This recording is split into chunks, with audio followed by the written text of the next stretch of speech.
1984 is, I believe, a quite terrifying masterpiece. If you want a picture of the future, imagine a boot stamping on a human face forever. The moral to be drawn from this dangerous nightmare situation is a simple one.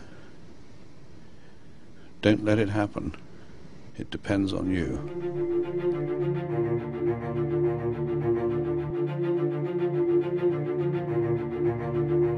Ich ertrage es nicht mehr.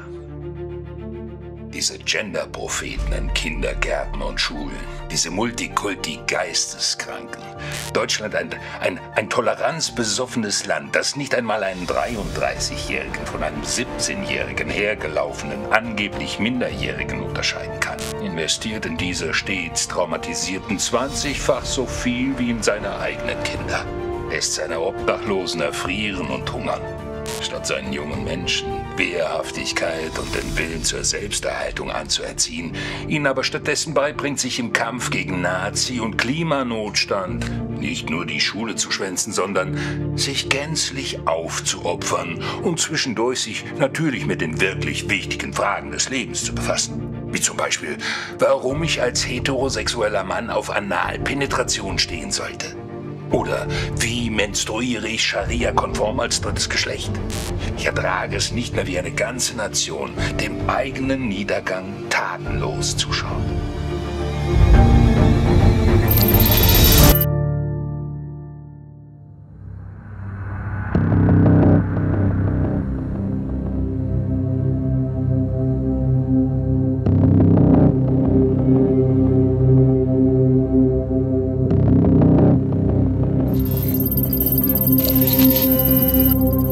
Oskar Held, 58 Jahre, Angehöriger der deutschen indigenen Minderheit, getrennt lebend, eine Tochter, Schriftsteller, auf dem Index.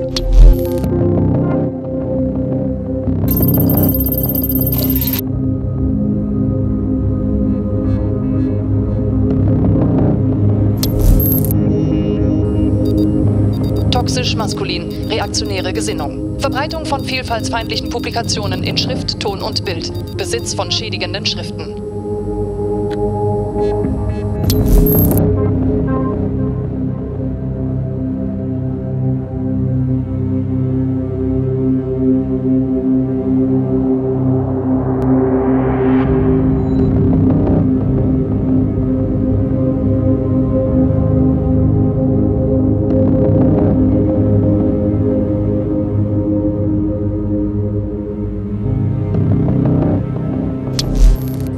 Aktuelles Vergehen, hetzerisches Video. Empfohlene Vorgehensweise, polizeilicher Zugriff binnen der kommenden 12 Stunden auszuführen und im beschleunigten Verfahren abzuurteilen.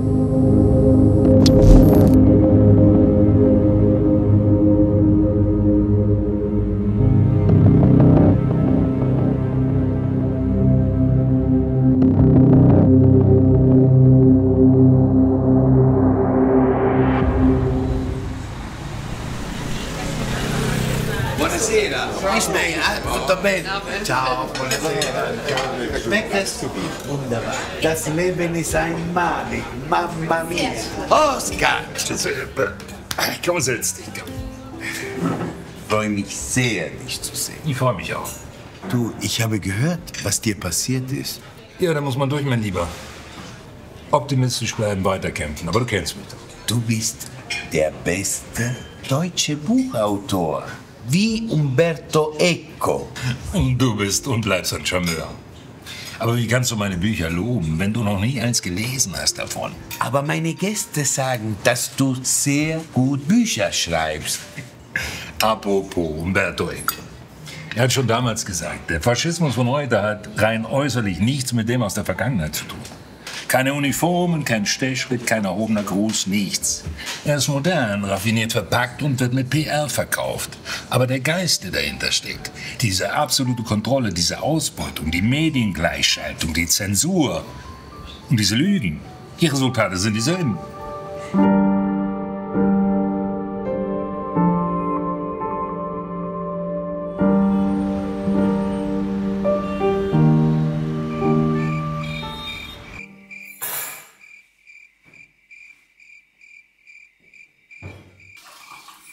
Aber der Geist, der dahinter steckt, die totale Kontrolle, die Ausbeutung, die Zensur, die Mediengleichschaltung, die Lügen, die Resultate sind dieselben.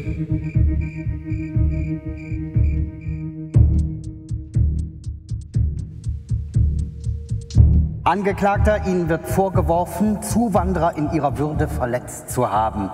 Für die Staatsanwaltschaft besteht kein Zweifel, dass sich der Angeklagte völkisch und vielfaltsfeindlich verhalten hat. Sein menschenverachtendes Gedankengut hat er ungeniert in diesem Schandvideo dokumentiert. Ich beantrage, den Angeklagten im Sinne des Paragraphen 130 StGB zu 1 Jahr Haft ohne Bewährung zu verurteilen und ihm die Gerichtskosten aufzuerlegen. Danke, Bürgerstaatsanwalt. Und nun, Bürger Held, Sie haben als Angeklagter das letzte Wort. Sie können was sagen, müssen aber nicht. Tja, an wen soll ich mein letztes Wort richten? An Sie, Herrn Richter? An Sie, Herrn Staatsanwalt? Oder vielleicht an den Gerichtsschreiber? Sie eineiiger Haufen von Gutmenschen, Versagern und Schreibtischtätern. Aber genau wie Ihre Vorgänger vor 80 Jahren, stramme Mitläufer und Fahnenschwenker, gleichgeschaltete, geklonte, nach Tod stinkende Fische in Richterruhen. Wir haben Ihr verdrecktes Aquarium satt. Und wir können und wollen es auch nicht mehr länger ertragen. Und deshalb werden wir Sie zum Teufel jagen. Gewaltfrei, aber sicher. Oh, ehrwürdiges Gericht. Bitte, Sie haben das Wort. Sie können froh sein, dass ich mich an die Prozessordnung gehalten und Ihre Beschimpfungstirade nicht unterbrochen habe.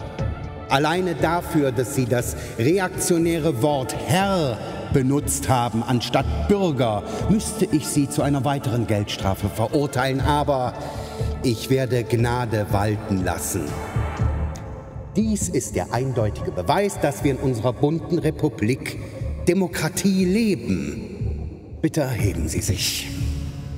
Im Namen der alten und neuen Mitbürger verurteilt das Gericht den Angeklagten Oskar Held zu 8 Monaten Haft, die auf Bewährung ausgesetzt werden. Die Bewährungsdauer beträgt 3 Jahre. Als Bewährungsauflage gilt Folgendes streng zu beachten. Bitte nehmen Sie wieder Platz. Erstens, der Angeklagte verzichtet während des 1. Jahres der Bewährungszeit auf seinen Führerschein als persönlichen Beitrag zur Klimarettung. Zweitens, der Angeklagte verpflichtet sich, 4 Erziehungseinheiten bei der Gedankenentwirrungszentrale GEZ zu absolvieren. Außerdem verpflichtet sich der Angeklagte zusätzlich zu den Erziehungseinheiten, sich vom Sender Green News täglich mindestens 2 Stunden informieren zu lassen. Als dritte und letzte Auflage muss sich der Angeklagte ein Implantat ins Ohr einpflanzen lassen, damit die Bewährungshilfestelle ihn 24 Stunden am Tag überwachen kann. Im Übrigen werden die Kosten des Verfahrens dem Angeklagten auferlegt. Die Sitzung ist geschlossen.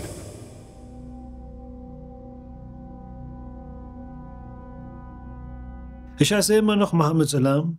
Journalismus ist für mich immer noch Haltung zu zeigen und ich freue mich sehr, Sie heute durch das Programm führen zu dürfen.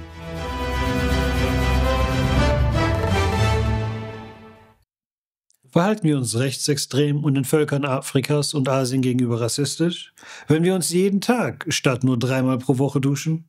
Und was ist ein echtes klimafreundliches Duschen? Diese und andere interessante klimarelevante Fragen werden unsere Gäste heute Abend miteinander und mit ihm, liebe Zuschauenden, diskutieren und versuchen gemeinsam und basisdemokratisch die richtigen Antworten zu finden. Nach der nachhaltigen und umweltverträglichen Werbung sind wir gleich wieder mit unserer Nachrichtenausgabe zurück.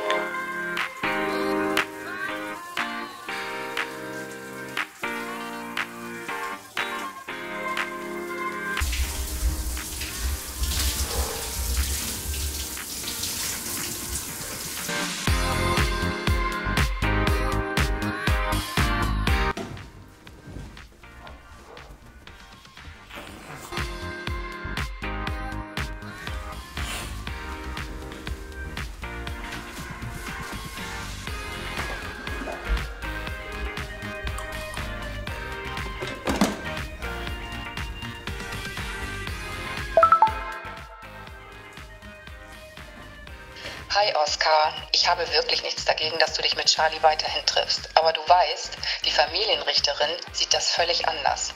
Sie meint, du würdest unsere Tochter mit deinen rechtsradikalen Gedanken vergiften.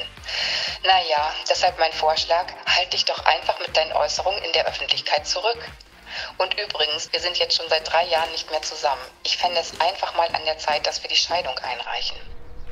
Ich weiß, du hast im Moment andere Dinge im Kopf, aber glaub mir, ich finde, wir sollten das wirklich mal angehen. Und nun zu den Nachrichten globusweit. News im Überblick. Sicherheit. Verfassungsschutz startet Rekrutierung von Informanten. Heuchlerisch. Bekannter Buchautor veruntreut Corona-Hilfsgelder. Gesundheit. WHO erhält weltweit erweiterte Befugnisse in den Regierungen. Mannheim. Dem Bestseller-Buchautor Oskar Held wird vorgeworfen, Corona-Hilfsgelder angenommen und veruntreut zu haben. Held war während der Pandemie mit kritischen Äußerungen gegenüber den lebensrettenden Maßnahmen aufgefallen. Der einst erfolgreiche Autor gilt inzwischen als ein völkisch rechtsradikaler Verschwörungstheoretiker. Held soll im Jahr 2021 von Hilfsgeldern profitiert und damit sowohl den Staat als auch die Gesellschaft belogen haben.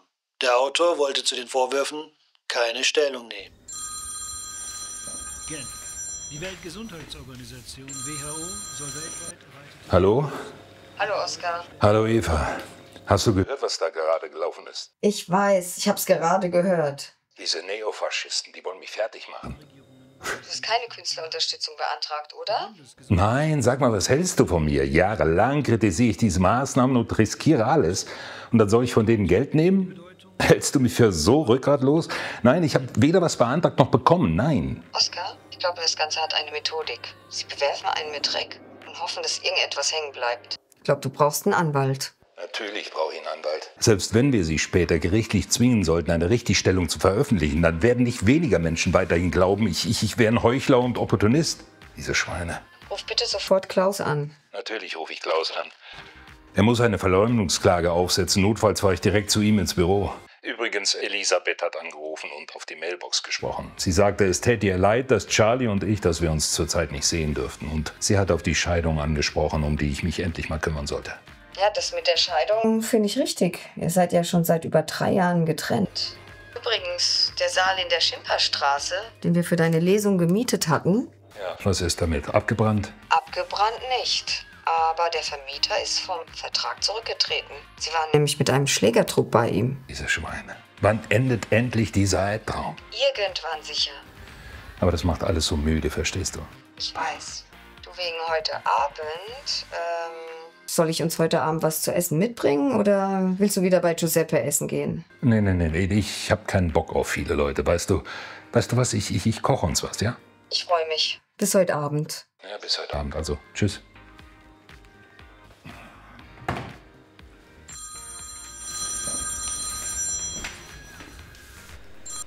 Hallo?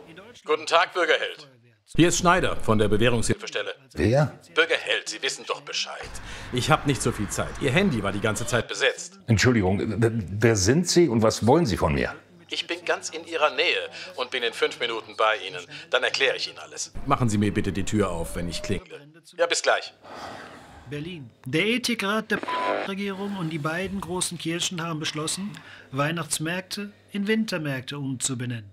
Die Kirchen kündigten an, Diversität, Offenheit und Buntheit bei Gottesdiensten noch deutlicher zum Ausdruck bringen zu wollen. Hier ist die Mailbox von Eva Krenz. Wenn Sie mir eine Nachricht hinterlassen, rufe ich Sie zurück. Eva, ich glaube, ich sehe nur noch Gespenster, verstehst du? Die wollen mich fertig machen, die wollen mich in die Irre führen. Weißt du, ich sehe nur noch geklonte Richter und irgendwelche Währungshelfer, die mich aufsuchen wollen. Die wollen mich fertig machen. Verdammt nochmal, Scheiße. Brüssel. Ein weiteres Mal hat eine Transfrau die Wahl zur Miss Europe gewonnen. Hallo? Ich bin schon oben. Öffnen Sie doch bitte die Tür. Ist ab sofort offiziell die schönste Frau des Kontinents. Schneider. Human Schneider. Wir haben gerade eben telefoniert. Darf ich reinkommen? Wie sind Sie so schnell nach oben gekommen? Nun, das Gartentor war offen. Und ich dachte, ich muss nicht unbedingt unten warten und bin so direkt hier hochgekommen. Wo wollen wir hin, Bürgerheld? Vielleicht in die Küche. Folgen Sie mir. Köln. Der Verfassungsschutz startet eine Rekrutierungsinitiative für mehr Informanten. Gesucht werden Bürger, die den zahlreichen Meldestellen im Land verdächtige Aktivitäten zutragen sollen, um damit zur allgemeinen Sicherheit... Ach, ich liebe Unterhaltungen in der Küche. Küchen haben so eine innige Atmosphäre. Maßnahmenpaket zur entschlossenen Bekämpfung des Rechtsextremismus. Im Bundesland Hessenia wachse die Gefahr durch die rechte Szene, so TESA. Ausdrücklich lobt TESA Projekte der Anadio Mustavi Stiftung, die sich aktiv in der Bekämpfung rechtsextremer Tendenzen besonders bei Studentinnen und Schülerinnen engagiert.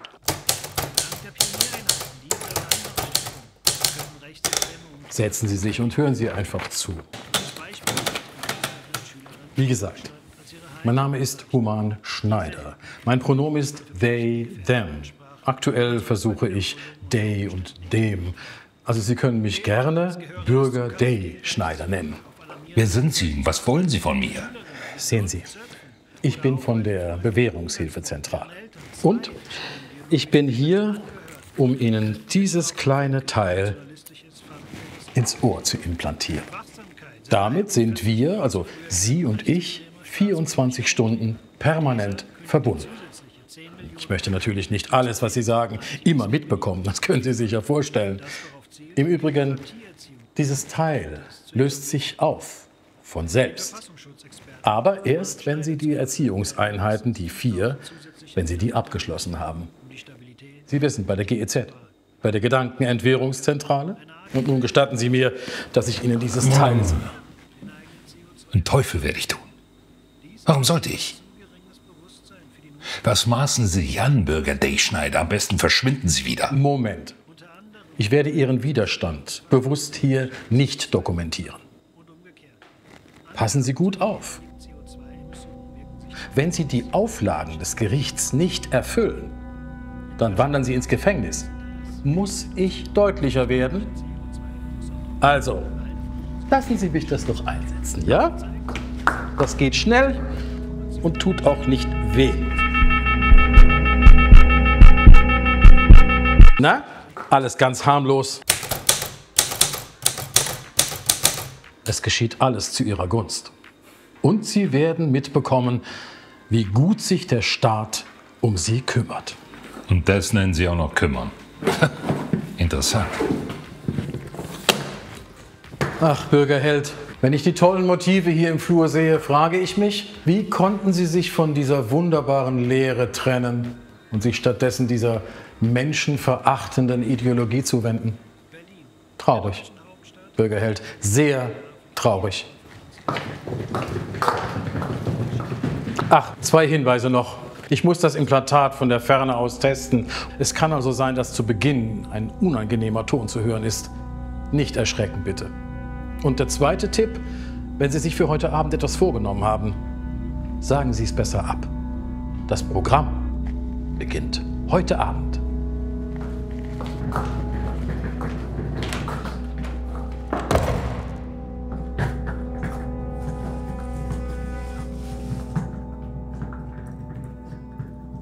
Bevor wir zum Wetter übergehen, noch der Tagestipp unserer Redaktion. Heute empfehlen wir für die gesamte Familie einen Spieleabend mit gendergerechten Spielkarten. Wir haben das in der Redaktion selbst ausprobiert. Es hat uns einen Heidenspaß gemacht.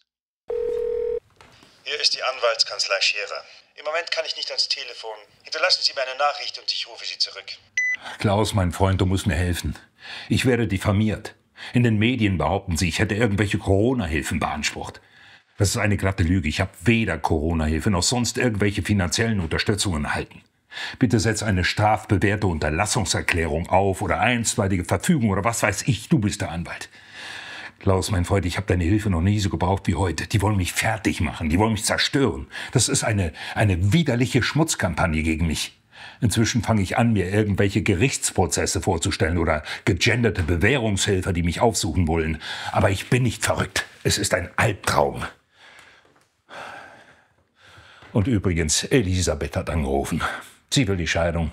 Auch das will ich hinter mich bringen. Also wenn es irgendwie juristisch möglich ist, vertritt uns bitte beide. Klaus, mein Freund, bitte, bitte. Ich warte dringend auf deinen Anruf.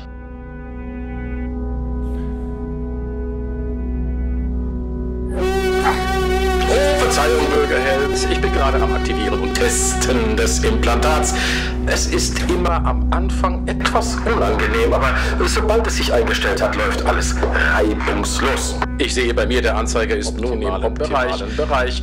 Bürgerheld, ich habe mir erlaubt, Ihre Kontaktdaten an die GEZ weiterzuleiten. Und nun ist Bürgerin Nowak in der Leitung. Bürger Held, hier ist Bürgerin Nowak von der Gedankenentwirrungszentrale. Wir erwarten Sie heute Abend. Und nun zum Wetter. Die Folgen des menschengemachten globalen Klimawandels werden Deutschland auch morgen wieder treffen. Der morgige Tag könnte erneut der trockenste und heißeste seit Beginn der Aufzeichnung werden. Der Trend des Vormonats, der bereits der heißeste der letzten 385.000 Jahre war, setzt sich damit weiter fort. Es werden Temperaturen bis zu 22 Grad Celsius erwartet. Das Hitzeschutzministerium rät, die Wohnung nur für die dringendsten Erledigungen zu verlassen, sich keinesfalls in der Sonne aufzuhalten und möglichst die Bewölkungsphasen zu nutzen. Da sich Deutschland laut Forschern doppelt so schnell erwärmt als der Rest der Welt, ist mit Entwarnung nicht zu rechnen.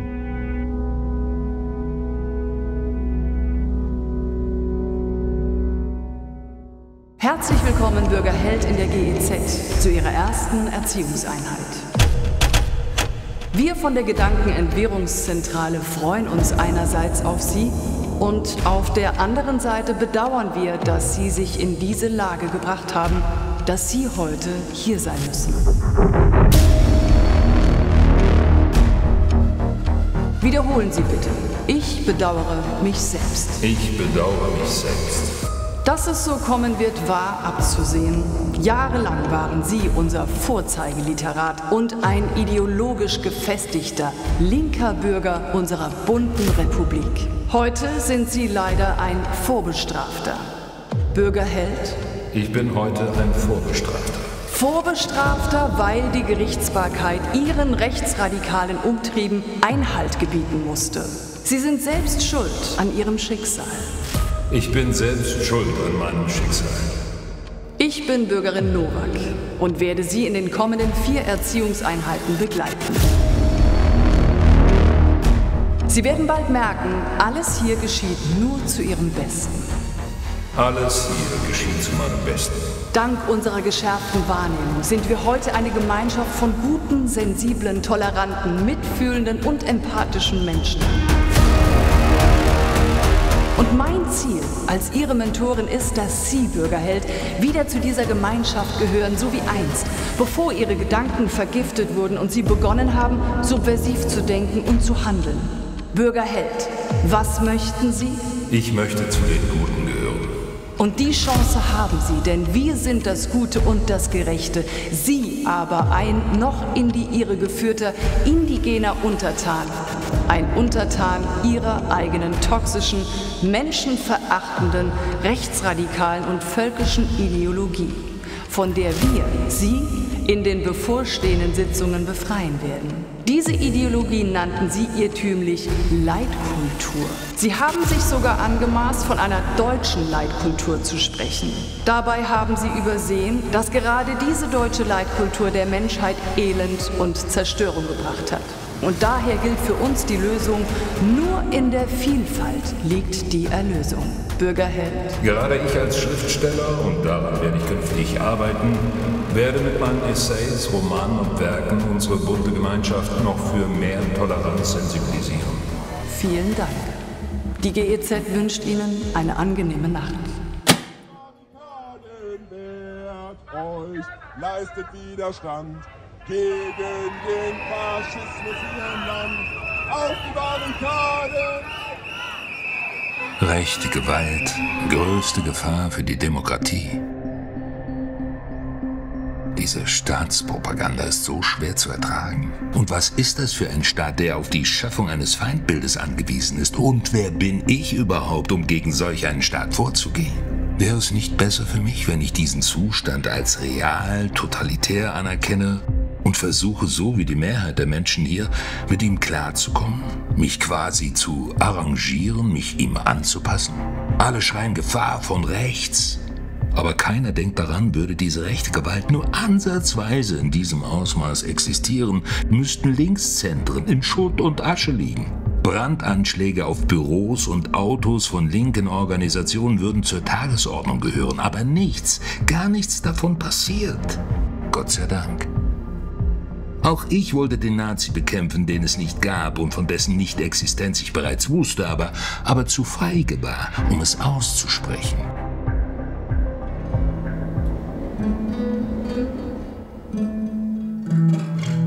Ich bin als rechtsradikal verschrien und darf deshalb meine Tochter nicht sehen, mein Ein und Alles auf dieser Welt. Meine Bücher dürfen nicht mehr ausgelegt oder im Netz angeboten werden, habe weder Familie noch Freunde mehr. Ich dachte, dass ich und andere aus meiner Generation immer dafür kämpfen werden, dass ein autoritärer, repressiver Staat in diesem Land, egal unter welchem Deckmantel, niemals wiederkehrt. Aber ich habe mich getäuscht.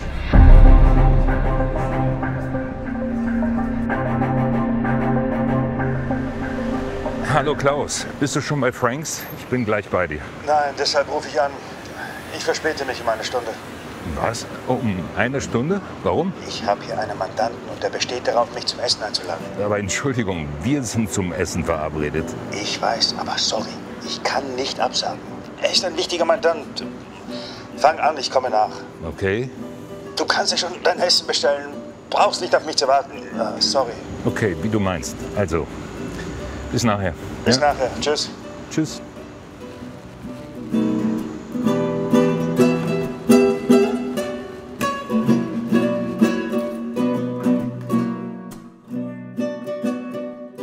Hallo Giuseppe. Oskar, bitte. Franks darf und kann nicht Probleme haben und hab bitte Verständnis dafür. Was ist los? Warum hast du Probleme? Giuseppe, erzähl's mir. Hör mal zu. Es waren schon Leute da, die mich gefragt haben. Ich will da auch nicht weiter sein. Wer war bei dir? Erklär mir das doch mal.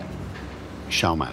Ich bin dein Freund, aber akzeptiere, dass es nicht so geht. Wenn du deine Probleme gelöst hast mit denen da oben, dann ist es okay, dann kannst du jederzeit. Ich bin dein Freund, ist alles gut. Aber ich möchte das nicht. Hast du Ärger wegen mir? Das Wasser. Geht auf das Haus. Nimm es mir bitte nicht für übel. Ich nehme es dir nicht übel, aber ich würde gerne wissen, was los ist. Und danke fürs Wasser, ja. Wir sind noch beim Essen. Ich hab dir doch gesagt, es dauert noch. Sorry, ich wollte nicht stören. Ich wollte dir nur sagen, dass wir uns nicht im Franks, sondern im U42 treffen, ja? Und warum das? Ist ja auch egal. Dann iss irgendetwas und warte auf mich. Ja, ehrlich gesagt ist mir der Appetit vergangen, aber ist auch egal, richtig. Tut mir leid, da kann ich nicht helfen. Ich warte dort auf dich, okay? Okay. Okay. Die wollen mich fertig machen. Klaus, wir müssen die verklagen. Das sind gewissenlose Ideologen. Ich habe nie und nimmer irgendwelche Gelder erhalten. Ich hätte gar nicht gewusst, wo man hätte Corona-Hilfe beantragen können. Diese Leute wollen mich diffamieren, verunglimpfen und kriminalisieren. Und ich habe eine Stinkwut. Ich habe eine Stinkwut und am liebsten würde ich die fertig machen. Aber du bist der Profi. Aber ehrlich gesagt, ich hätte schon zu gerne ihre Gesichter gesehen, wenn sie erfahren, wer mich anwaltlich vertritt. Warum sagst du gar nichts? Lässt mich hier alleine reden. Komm, Junge, du sollst mich wenigstens aufbauen. Oskar, ich werde dich nicht vertreten. Weder bei deiner beabsichtigten Klage gegen die Medien, noch bei deiner Scheidung. Ich glaube, ich höre jetzt nicht richtig, oder? Doch, du hörst richtig und jetzt rede ich. Ich, und ich glaube nicht nur ich, sondern viele andere auch, haben die Nase voll von dir und deiner ewigen Opferrolle. Deine Egozentrik ist einfach unerträglich. Was redest du für einen Blödsinn? Was für eine Opferrolle, was für eine Egozentrik. Lass mich bitte zu Ende reden. Ich möchte mit dir und deiner ewigen Schwarzmalerei nichts mehr zu tun haben. Ich steige aus deinem Kampf gegen das Leben aus. Ich möchte mit dir weder beruflich noch privat zu tun haben. Und das ein für alle Mal. Du machst nur Probleme. Mir, deiner Frau, deiner Tochter. Geh und rette das Abendland, aber bitte ohne mich, ohne uns. Hast du mich verstanden? Da bin ich mir nicht sicher, ob ich die verstanden habe, Klaus. Jetzt kennst du meinen Standpunkt. Und trotzdem wünsche ich dir alles Gute und dass du bald wieder zur Vernunft kommst. Ich wollte ehrlich mit dir sein. Ja, danke für deine Scherz-Ehrlichkeit. Zumindest hier hast du mich nicht enttäuscht, ja? Apropos Ehrlichkeit. Ich möchte dich informieren, dass Elisabeth und ich seit einem Jahr ein Paar sind. Charlotte weiß noch nichts davon, aber wir werden es ihr definitiv heute Abend sagen. Und wenn sie danach bei dir anruft, dann spiele bitte nicht den Ahnungslosen. Ja? Tja, das war's von mir. Mach's gut, Oskar. Mach's gut, Freund.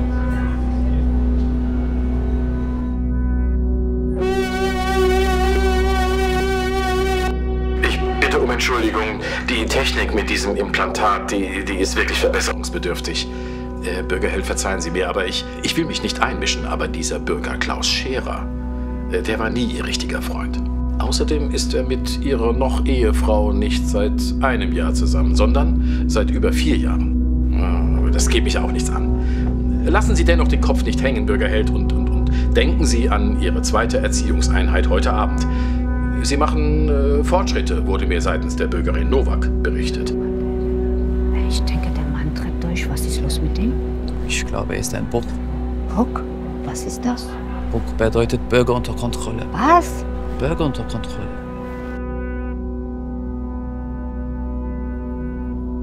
Guten Abend, Bürgerheld, und herzlich willkommen zu Ihrer zweiten Erziehungseinheit. Bürgerheld.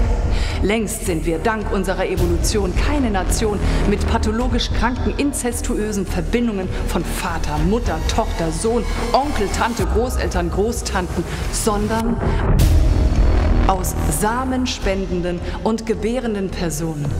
Individuen bunter und vielfältiger Geschlechter, Ethnien, Glaubensrichtungen und Angehörigen vieler Minderheitsgruppen. Denn es gibt keine Alternative für die wunderbaren Errungenschaften einer multikulturellen, non-binären, Geschlechtsidentität selbstbestimmenden Gemeinschaft. Und was ist unsere Aufgabe? Wir müssen gerade als Nachfahren eines Verbrechervolkes den vielen Minderheiten in unserer Gesellschaft dienen. Und jetzt, Bürgerheld, ergänzen Sie. Unser Weg. Ökosozialismus. Unsere Fahne. Regenbogen. Unser heiliges Buch. Diversität. Unsere Leuchttürme. Antidiskriminierungsbeauftragte sind unsere Leuchttürme. Wir sehen uns bei der dritten Erziehungseinheit. Die GEZ wünscht Ihnen einen erholsamen Abend.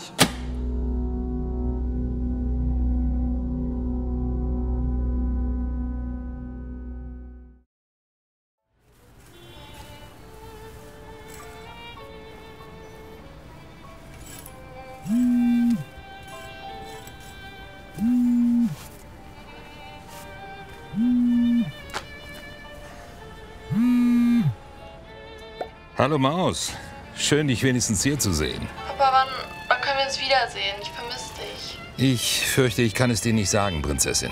Ich schätze, wir müssen beide noch ein bisschen Geduld haben. Diese Familienrichterin hat echt gar keine Ahnung vom Leben. Ja, da hast du vermutlich recht, aber... Lass uns jetzt nicht über dieses Thema reden, ja? Hattest du nicht 2 Arbeiten in der Schule zu schreiben? Wie ist es gelaufen? Ich bin mit beiden Ergebnissen zufrieden. Ja, was heißt zufrieden? Die Note. Die Note interessiert mich. Ach, Papa, es gibt gar keine Noten mehr. Noten sind total altmodisch und rechtsradikal. So wie du. Ich merke schon, die spinnen alle. Papa, ich will dich endlich sehen, weil ich will dir jemanden vorstellen. Aha. Er heißt Noah und ich glaube, du würdest ihn mögen. Aha. Er ist auch der Einzige in der Schule, der mich verteidigt, wenn mich Leute wegen dir angreifen. Wieso? Wer greift dich an und warum? Hat dir Mama gar nichts erzählt? Alle, meine Mitschüler, meine Lehrer, jeder versucht mir einzureden, dass ich keinen Kontakt zu dir haben soll. Aber ich lasse mir von denen nichts sagen, weil für mich ist 2 + 2 = 4. Oh, Charlie, das tut mir so leid für dich, ehrlich. Du musst mir jetzt wirklich sagen, wann wir uns sehen können. Charlie, wir können uns momentan nicht sehen. Dann machen wir es so wie bei diesen Geheimagentenfilmen, dass wir uns treffen, es aber keiner mitbekommt. Charlie, es geht nicht. Doch, es geht, Papa. Bitte mach es uns nicht noch schwerer. Ich verstehe es nicht. Ich liebe dich, Papa, und pass auf dich auf. Lass dir nichts sagen. Ich liebe dich auch, Schatz. Und mach dir keine Sorgen. Pass du bitte auf dich auf, ja? Bis dann. Bürgerheld, weise, sehr weise von Ihnen. Es war richtig, dass Sie sich auf ein Geheimtreffen mit Ihrer Tochter nicht eingelassen haben, denn Sie wissen, ich müsste so eine verbotene Handlung beim Gericht melden und dann könnte Ihre Bewährung aufgehoben werden und Sie würden im Knast landen. Nehmen Sie es nicht so schwer. Es geht vorüber. Bürgerheld, alles, was Sie tun müssen, ist, die Erziehungseinheiten erfolgreich zu absolvieren. Bürgerheld, der Staat liebt Sie, wie ein Elternteil sein Kind liebt. Er sorgt mit seinen Gesetzen und Vorschriften dafür, dass unsere Republik aufgrund der drohenden Klimakatastrophe nicht brennt. Bürgerheld, seien Sie schlau und nehmen Sie die gesellschaftsgerechtere Gendersprache an. Damit beweisen Sie, dass Sie besonders gegenüber sexuellen Minderheiten tolerant sind. Seien Sie wieder ein wichtiges Glied unserer bunten Gesellschaft. Der Staat wird Sie belohnen, Sie können wieder schreiben und Ihre Bücher verlegen und vieles mehr. Der Staat ist unser einziger moralischer Kompass, gerade was unsere dunkle Vergangenheit angeht. Ist das nicht wunderbar, wie wir mit unserer Schande umgehen? Bürgerheld, lieben Sie Ihren Staat wieder, damit er Sie wieder liebt. In der Liebe steckt die Kraft.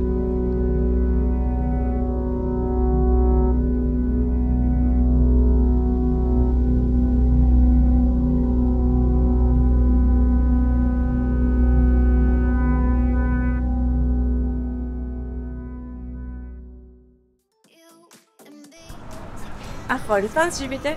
10 bitte. Dankeschön. Wird nicht angenommen. Probieren Sie es bitte nochmal. Ja klar. Kurz, Moment. Bitte schön. Nein, leider geht nichts. Seltsam. Tut mir leid. Entschuldigen Sie bitte. Kein Problem. Ja, stimmt so. Dankeschön. Danke. Schönen Tag noch. Danke.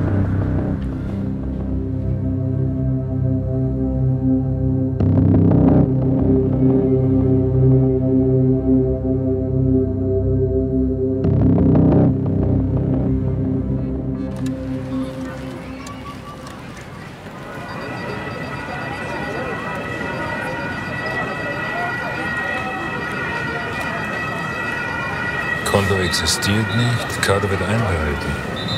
Diese Schweine. Es tut mir so leid. Aber das ist nicht die einzige schlechte Nachricht für Sie heute. Ihren Koordinaten zufolge stehen Sie am Bankautomat gegenüber der Post. Wenn das so ist, dann drehen Sie sich bitte einmal um und schauen Sie sich die neueste Meldung an.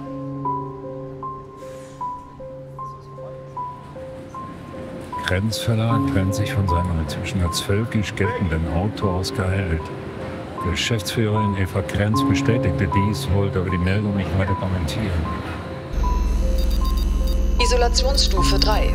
Bankverbindung aufgelöst. Verlagszugehörigkeit beendet.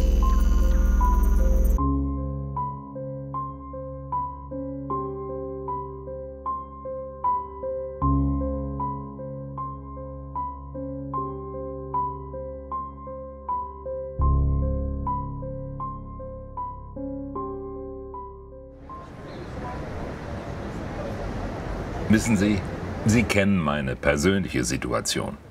Für mich ist es in der Tat sehr, sehr wichtig, dass meine Bücher auch weiterhin im deutschsprachigen Raum gedruckt und verkauft werden. Sie in der Schweiz sind in vielerlei Hinsicht noch frei, also zumindest freier als wir hier im Land.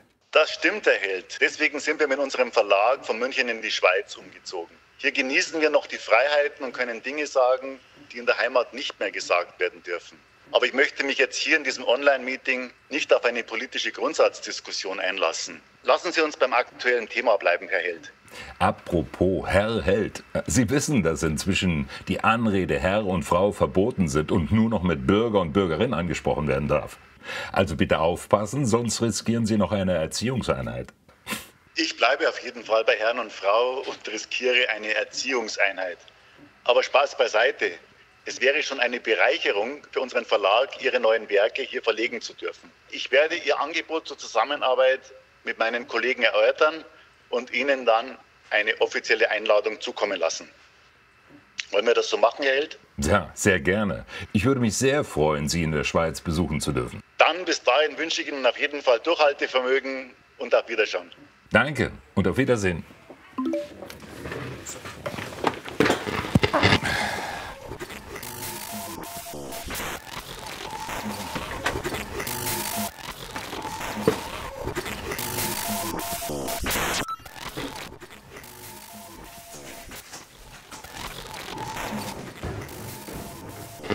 Herr Held? Ja, Sie hören richtig. Ich sage Herr und nicht Bürgerheld. Mein Vorname ist Bernd und nicht dieses verrückte Human. Ein ganz normaler Mann bin ich, im Körper eines Mannes geboren. Ein stinknormaler, langweiliger Angehöriger dieser indigenen Minderheit. Das Non-Binäre, das habe ich gemimt. Sonst hätte ich den Job hier nicht bekommen. Ich habe das vor dem Bürgerkomitee geheim halten können. Ich habe eine Frau und 2 erwachsene Söhne. Die beiden verehren Sie, Herr Held. Und die wollen sich auch nicht diesem totalitären System anpassen. Ich sage Ihnen das, weil ich bereits in den kommenden Stunden das Land verlassen werde. Ich habe immer sehr gute Berichte über Sie geschrieben. Die in der GEZ glauben nämlich, Sie stünden kurz davor, Sie vollkommen zu heilen. Und übrigens, ich habe bereits heute Morgen einen Fehler in Ihrer Überwachung eingebaut. Der wird bis heute Mitternacht programmiert bleiben. Und es wird Ihnen nichts übertragen. Ihr Online-Gespräch mit dem Schweizer Verleger, das wurde extra auch nicht aufgezeichnet. Und Ihre Lesung heute Abend wird ebenfalls nicht aufgenommen. Also denken Sie bitte unbedingt dran. Heute Nacht ab 12 Uhr wird alles, was Sie tun, wieder aufgezeichnet. Okay? Herr Held, ich wünsche Ihnen alles Gute. Und vielleicht können Sie mir das ebenfalls wünschen. Machen Sie es gut. Machen Sie es gut, Bernd.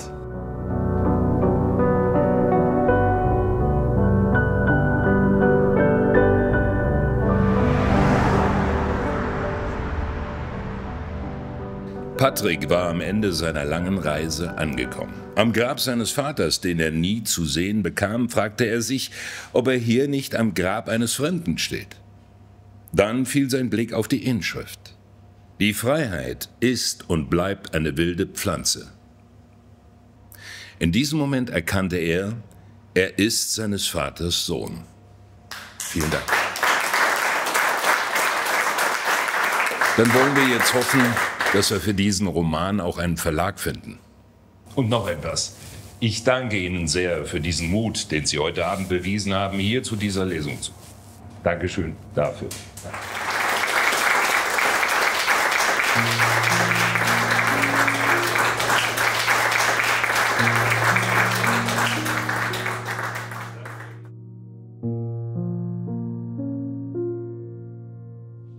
Was machst du hier? Ich bring dich nach Hause. Ist nicht nötig. Du darfst kein Auto fahren. Der Veranstalter nimmt mich mit. Komm, Oskar, ich fahr dich heim.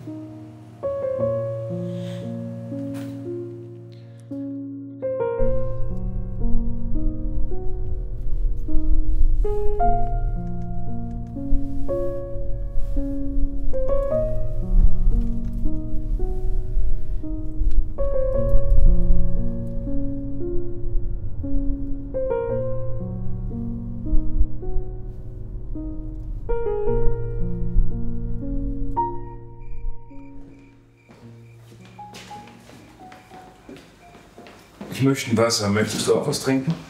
Mach mir eins mit, ich habe einen trockenen Hals. Trockenen Hals. Vielleicht das schlechte Gewissen. Oskar, du musst mich verstehen. Das muss ich verstehen. Dass auch du mich verraten hast? Ich musste es tun. Ich hatte keine andere Wahl. Ich musste. Ich höre immer nur, ich musste. Alle müssen. Und keiner sagt, ich musste nicht müssen. Oskar, du bist nicht der Einzige, dessen Bücher ich verlege. Willst du, dass alle anderen 22 Autoren gecancelt werden? Genauso wie du? Ich musste deine Bücher aus dem Verlagssortiment nehmen. Jawohl, ich müssen. Alle haben mir gedroht, mich zu boykottieren, meinen Verlag zu ruinieren. Ja, ich verstehe euch. Verstehe jeden von euch, ihr armen Müsser. Ihr Genötigten, ihr Schikanierten, ihr Gezwungenen. Ihr habt alle eure Gründe, warum ihr euch dem System unterordnen müsst. Ihr macht mit, um nichts zu verlieren. Aber ihr werdet alles verlieren, weil ihr mitmacht und weil ihr euch alles gefallen lasst. Viele andere und ich haben nicht mehr die Kraft, gegen dieses perfekte, verfluchte Überwachungssystem anzukämpfen. Perfekt ist dieses System nur, weil ihr Mitläufer es zulasst. Und du bist eine von ihnen geworden. Ich darf dir übrigens herzlich dazu gratulieren zu deiner staatlich anerkannten Feigheit. Dein Sarkasmus ist unerträglich. Du willst den Hass bekämpfen und scheinst selbst schon ein Teil davon geworden zu sein. Übrigens, ich habe hier einen Umschlag mit 12.000 €, eine kleine Abfindung vom Verlag. Es ließ sich nicht überweisen. Die Bank sagt, sie hätte die Verbindung mit dir beendet. Jetzt glaubst du, du könntest dich mit diesem Scheißgeld freikaufen? Hier, halte deinen scheiß Zündnerlass. Das macht keinen Sinn, ich gehe. Nein, du gehst nicht. Oskar, hör auf, du tust mir weh. Wehtun? Verräter können keinen Schmerz empfinden. Vergessen, sie sind eiskalt und gefühllos. Sei nicht so wie die, gegen die du kämpfst. Das ist doch die einzige Sprache, die ihr versteht. Oskar? Was? Verlier deine Güte nicht. Eva, ich kann nicht mehr. Ich kann einfach nicht mehr, verstehst du? Ich weiß.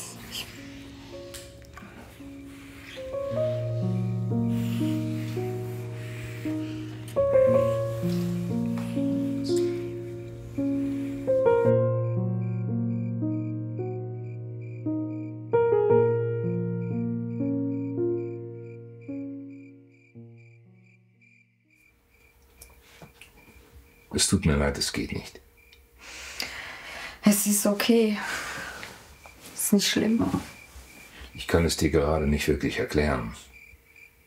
Vielleicht hast du ja eine Blockade oder begehrst mich nicht mehr. Ich hoffe nur nicht, dass du mich so sehr verachtest, dass du nicht mehr mit mir schlafen kannst. Nein, Eva, so ist das nicht. Ich weiß, es hört sich bescheuert an. Ich habe einen Kerl im Ohr und ich habe keinen Bock auf einen Dreier. Verstehst du? Kerl im Ohr? Dreier? Habe ich was verpasst? Ich habe dir doch gesagt, die haben mir ein Implantat ins Ohr gesteckt. Die überwachen alles, was ich tue. Und du hast es nicht geglaubt. Oskar, du willst jetzt wirklich, dass ich dir glaube?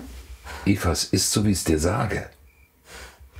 Oskar, ich habe noch nie so eine dämliche Ausrede gehört, aber ich liebe dich trotzdem.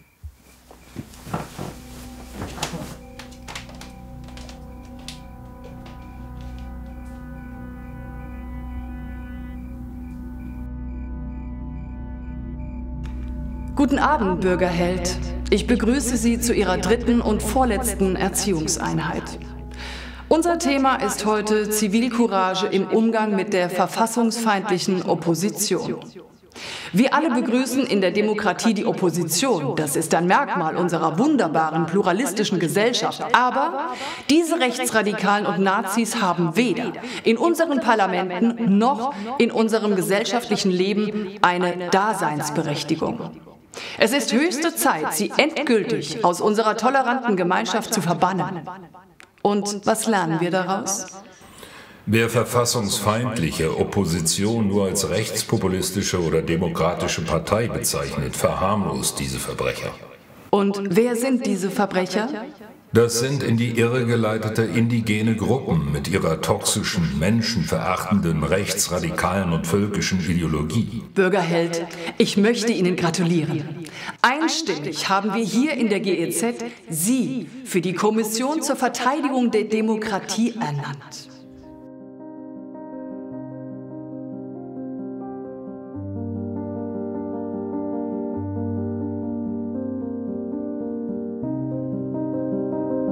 Nein, nicht diese Leute, die feiern, tanzen, singen und trinken, sind die Geisterfahrer, sondern ich, der sich eingebildet hat, einen ganzen Kulturkreis retten zu müssen. Ich habe mir eingebildet, den Kaiser nackt zu sehen. Verzeihen Sie mir, Bürgerin Nowak. Ich will wieder zu den Gewinnern gehören, zu den Tanzenden, Singenden und Feiernden.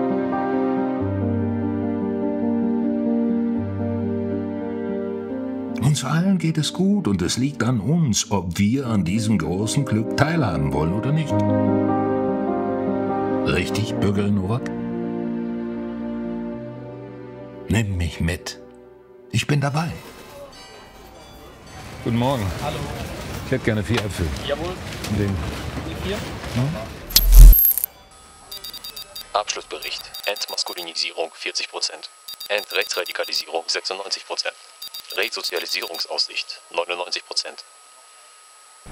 Okay. Dankeschön. Tschüss. Bürger Held, bleiben Sie bitte kurz stehen. Hier ist Ihre Mentorin, Bürgerin Nowak. Sie haben gerade hier auf dem Wochenmarkt Äpfel gekauft. Stimmt das? Ja, das habe ich getan. Sind Sie so freundlich und verraten Sie uns, wie viele Äpfel Sie gekauft haben? 5. Schön. Wir sehen uns heute Abend zur letzten Erziehungseinheit und wir haben eine Überraschung für Sie. Noch einen schönen Tag. Danke.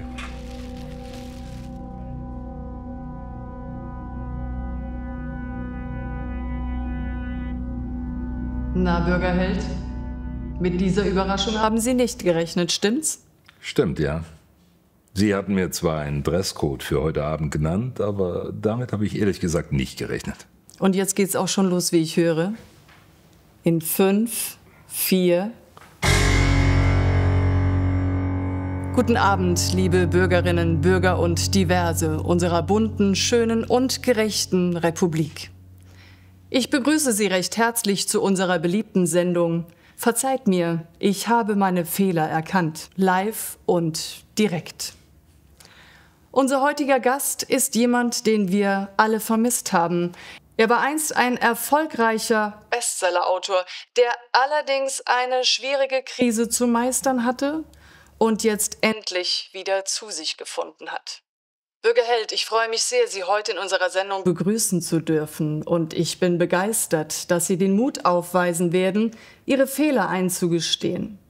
Und dass Sie unseren Zuschauern einen Leitfaden aufzeigen werden, wie sie sich zu verhalten haben, wenn sie bemerken, dass sie von menschenverachtenden, völkischen und rechtsradikalen Ideen infiziert werden. Vielen Dank, Bürgerin Nowak. Ich werde in der Tat ehrlich und offen über meine Erfahrungen, aber auch über meine Heilung berichten. Spannen Sie uns nicht länger auf die Folter, schießen Sie los. Ja, viele Ihrer Zuschauer und sicher auch Sie haben bemerkt, wie ich in den letzten Jahren unsere ruhmreiche Politik unserer bunten Republik regelrecht in den Dreck gezogen habe. Ich ließ mich von vielfaltsfeindlichen und subversiven Elementen in die Irre leiten. Ich beschimpfte unsere opferbringenden Politiker. Ich machte mich über sie lustig. Ich dehumanisierte unsere ethnischen Minderheiten, indem ich sie fragte, welche Kultur sie pflegen, welche Sprache sie sprechen und welche Lieder sie besingen.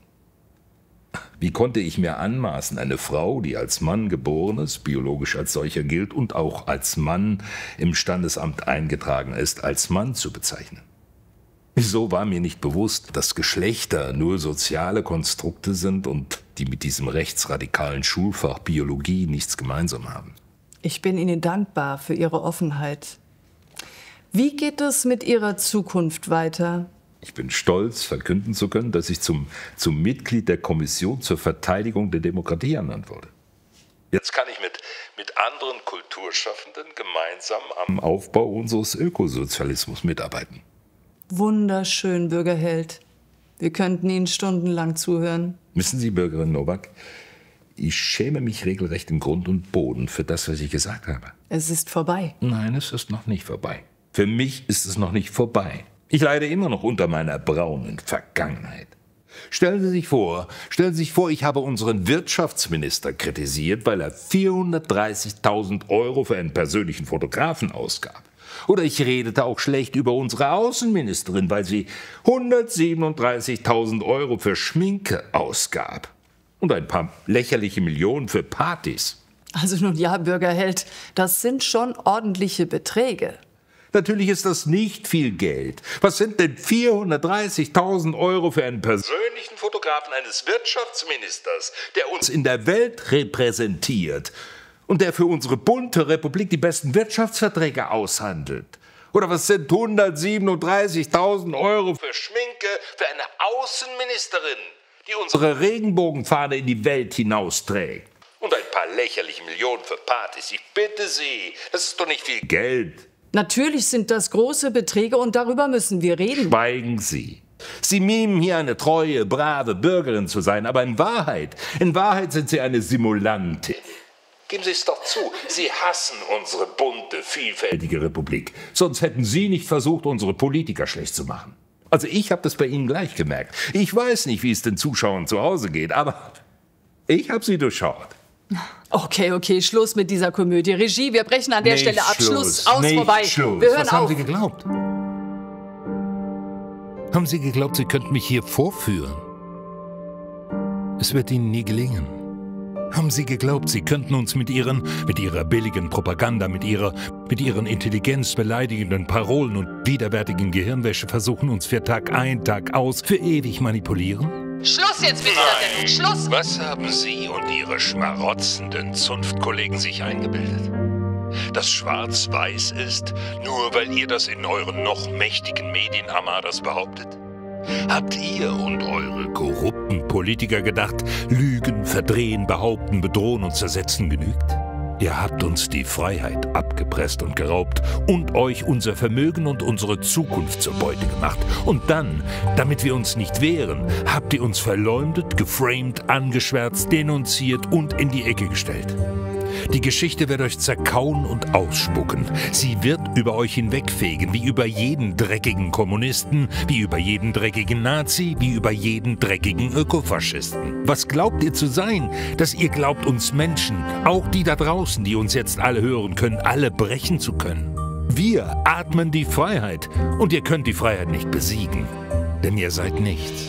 Ihr seid nichts und ihr habt nichts auf eurer Seite außer Niedertracht.